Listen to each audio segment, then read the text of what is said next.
উপর জাকাত ফরজ, যাদের উপর কি জাকাত ফরজ কিন্তু জাকাত আদায় করে না। জাকাত কি করে না? জাকাত ফরজ কিন্তু জাকাত কি করে না? আদায় করে না। তাদের শাস্তি কি? জাকাতটা আল্লাহর ফরজিয়ত হুকুম। কার হুকুম?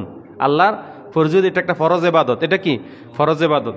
এই ফরজ ইবাদতটা যদি আপনি আদায় না করেন, ফরজ ইবাদতটা যদি আপনি কি করেন? আদায় না করেন, এর শাস্তি কি? বুখারী শরীফের হাদিস, রাসূল সাল্লাল্লাহু আলাইহি ওয়াসাল্লাম থেকে বর্ণিত, ক্বালা নবী সাল্লাল্লাহু আলাইহি ওয়াসাল্লাম মান আতাহুল্লাহু মালান, আল্লাহ তাআলা যাকে সম্পদ দিয়েছেন, আল্লাহ তাআলা যাকে কি দিয়েছেন? সম্পদ দিয়েছেন। তারপরে ফালাম ইউদ্দিজ যাকাতা, কিন্তু সে সম্পদের উপরে যাকাত আদায় করে নাই। কিন্তু সে সম্পদের উপরে কি করে না? যাকাত আদায় করে নাই। মুসিলা লাহু মালাহু ইয়াউমাল কিয়ামাতি সুজাআন, ওই যে আপনাকে সম্পদ দিচ্ছে, আপনি যে সম্পদ কি করেন নাই? জাকাত, সম্পদের উপরে জাকাত কি করেন নাই? আদায় করেন নাই। এরপর রাসূল সাল্লাল্লাহু আলাইহি ওয়াসাল্লাম বলতেছেন, এর কারণে আপনার শাস্তি হবে কি? যে কিয়ামতের দিন আল্লাহ তাআলা আপনার ওই সম্পদগুলোকে সাপে পরিণত করে দিবে। কিসে পরিণত? সাপে। কোরআন সহিহ বুখারীর হাদিস বলতেছি, বানায় না কথা না, সহিহ বুখারীর হাদিস বলতেছি, বুখারী শরীফের হাদিস, যে আপনার উপর যে আল্লাহ তাআলা সম্পদ দিছে, এই সম্পদের জাকাত কি করেন নাই? আদায় করেন নাই। ফরজ হয়েছে কিন্তু জাকাত আদায় করেন নাই। আপনার ওই অতিরিক্ত সম্পদগুলা, জাকাতের অতিরিক্ত সম্পদগুলা হাসরের দিন আল্লাহ তাআলা আপনার ওই সম্পদগুলাকে সাপে পরিণত করে দিবে। কি বানাই দিবে? সাপ। সাপ কি বানাই দিবে? সাপ। এই বানায় দেওয়ার পরে এই সাপ আবার কি দেখেন, আকরা আলাহু জাবিবাতানি ইউতাউইকুহু ইয়াউমাল কিয়ামাহ, এরপরে ওই সাপটা তার সাপের মধ্যে দুই চোখের উপরের দিকে দুইটি হলুদ দাগ থাকবে। দুই চোখের উপরে কি থাকবে? দুটি সাপের সম্পদ তো সাপ বানাইব, বানানোর পরে ওই সাপের চোখের উপর দিয়ে দুইটা হলুদ দাগ থাকবে। কি থাকবে? সাপের দুই চোখের উপর দিয়ে কি থাকবে? দুইটা হলুদ দাগ থাকবে। এরপরে দেখেন আরো কি, এই সাপ কি করবে? যে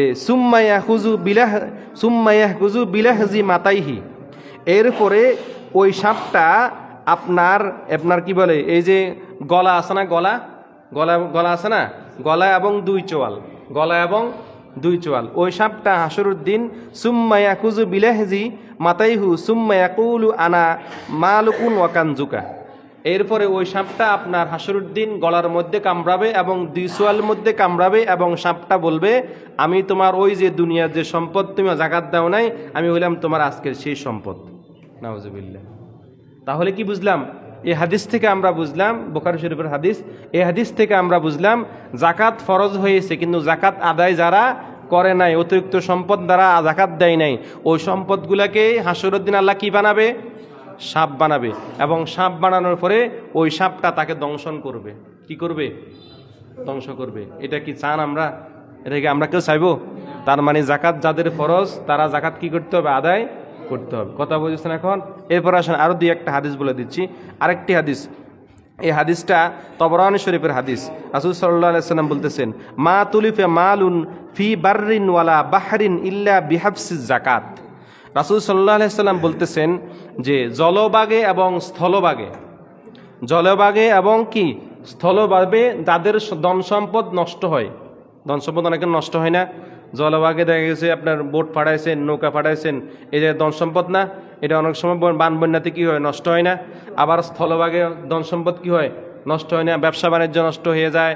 তারপরে যা আপনার এই কি বলে ব্যবসায়িক যে দালান কোটা যে সমস্ত কাজগুলো আছে স্থলভাবে, এই সম্পদগুলো আপনার কি হয়ে যায়? অনেকের নষ্ট হয় না, কথা বলে না। অনেকের নদীতে নষ্ট হয়, অনেকের কি সাগরে স্থলে কি নষ্ট হয়। এই যে নষ্ট হলেও তার এই কারণ হলো সে জাকাত না দেওয়ার কারণে। জাকাত কি দেওয়ার কারণে? না দেওয়ার কারণে। সে যে জাকাত আদায় করলো না, এই জাকাত না আদায় করার কারণে তার জলভাগে এবং স্থলভাগে তার সম্পদগুলো আল্লাহ নষ্ট করে দেন। বুঝেন না মনে কথা? আল্লাহ যা আপনাকে অতিরিক্ত বৃদ্ধি দিছে, জাকাত দিছে, ফরজ করে দিয়েছে, এই সম্পদটা আপনার বৃদ্ধি আপনার কাছে রেখে দিলেন না, কথা বলেন না। এটা তো আরেকজনের হক। এটা কার হক? আরেকজনের হক, ফকির মিসকিন হক। আপনি এটা কি করলেন না? আদায় করলেন না। এই যে আপনি আদায় করলেন না, এই সম্পদটা আপনার কাছে রেখে দিচ্ছেন, এই সম্পদটা আপনার কাছে কি করছেন? রেখে দিচ্ছেন। এই যে রেখে দিলেন, এর পরিপ্রেক্ষিতে আরেক কান দিয়ে আল্লাহ আপনার জলভাগে এবং স্থলভাগে আপনার সম্পদ কি করে দিবেন? নষ্ট করে দিবেন। অথচ যে সম্পদটা আপনি রেখে দিচ্ছেন, দেখা গেছে হিসাব করলে দেখা যায় যে সম্পদটা আপনার ক্ষতি হয়েছে, এটা ডাবল ক্ষতি হয়েছে। কথা বুঝে না? বুঝুন না মানে কথা? দেখা গেছে আপনার জাকাত আসলে 1 লাখ, কয় লাখ? 1 লাখ। আপনি জাকাত দেন নাই, জাকাত কি দেন নাই, আর আপনার ক্ষতি হয়েছে 10 লাখ, হয়নি ক্ষতি হয়েছে 5 লাখ। তাহলে যা 1 লাখের জাকাত আপনার 5 লাখ টাকা ক্ষতি হলো, এটা কি লাভ হলো না লস হলো? হাদিস থেকে বলতেছি। এই যে আপনি 1 লাখ টাকার মায়াতে আপনি জাকাত দিলেন না, 1 লাখ টাকার মায়া ছাড়াতে আপনি কি দিলেন না? জাকাত দিলেন না। আরেক কান দিয়ে আল্লাহ আপনার 5 লাখ টাকা কি করে দিতেছে? ক্ষতি করে দিতেছে। কথা বুঝেছেন এখন? এবার আরেকটা হাদিস বলে আমরা শেষ করে দিচ্ছি। এই হাদিসটাও তাবরানী শরীফের হাদিস। রাসূল সাল্লাল্লাহু আলাইহি সাল্লাম থেকে বর্ণিত, রাসূল সাল্লাল্লাহু আলাইহি সাল্লাম বলতেছেন, মা মানা কওমুন ইন্নাজ যাকাতা ইল্লা জাসালাল্লাহু আনহুমুল মাতারা। রাসূল সাল্লাল্লাহু আলাইহি সাল্লাম বলতেছেন যে মাঝে মধ্যে যে আমাদের বৃষ্টি বন্ধ হয়ে যায়, মাঝে মধ্যে আমাদের কি হয়ে যায়? বৃষ্টি বন্ধ হয়ে যায়। এখন তো বৃষ্টি হয়েছে, দেখা গেছে এই বন্ধ হইলে আবার কোনো সময় বৃষ্টি কি আসে না। বৃষ্টির জন্য আমরা অনেক সময় হাহাকার হয় না? কি হাহাকার হয় না? আমরা গত গ্রীষ্মকালে বৃষ্টির জন্য আমরা কত বৃষ্টির জন্য আল্লাহর কাছে কান্দি, সলাতুল ইস্তিসকা নামাজ পড়ি কিসের জন্য? বৃষ্টির জন্য। কি জন্য পড়ছি না গত বছর? কথা বলে না, গত বছর আমরা পড়ছি না সলাতুল ইস্তিসকা বৃষ্টির জন্য। এই বৃষ্টি বন্ধ হয়ে যাওয়ার কারণ কি? রাসূল সাল্লাল্লাহু আলাইহি সাল্লাম বলতেছেন একটাই কারণ, যে যাকাত আদায় না করলে বৃষ্টি বন্ধ হয়ে যায়। কি হয়ে যায়? বৃষ্টি বন্ধ হয়ে যায়। আপনি জাকাত আদায় করেন নাই, এই জন্য আপনার এই কারণে আল্লাহ তাআলা বৃষ্টি কি করে দিছেন? বন্ধ করে দিছেন। জাকাত আদায় করেন না 1 লাখ, জাকাত আদায় করেন না কি 1 লাখ, আর বৃষ্টি বন্ধ করে দিয়ে আল্লাহ আপনার ফসল নষ্ট করে দিয়েছে 5 লাখ। এই মিছে কথা কইছি কি?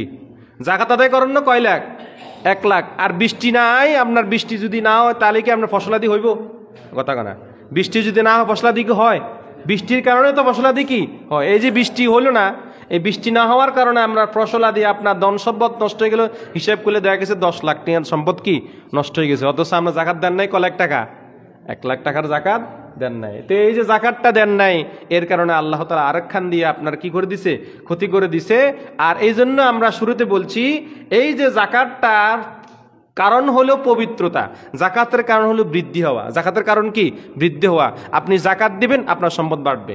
জাকাত দিবেন, আপনার সম্পদ কি বাড়বে। জাকাত দিবেন না, আপনার সম্পদ কি?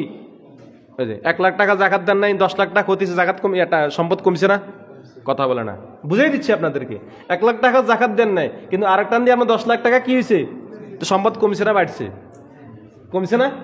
ঠিক মতো যদি আপনার জাকাতটা দিতেন, এই জাকাতের বরকতে আল্লাহ তাআলা আপনার সম্পদ কি করে দিত? বৃদ্ধি দিত। কথা বুঝেছেন এখন? এই জাকাত আদায় না করার শাস্তি এইটু। কথা বুঝেছেন?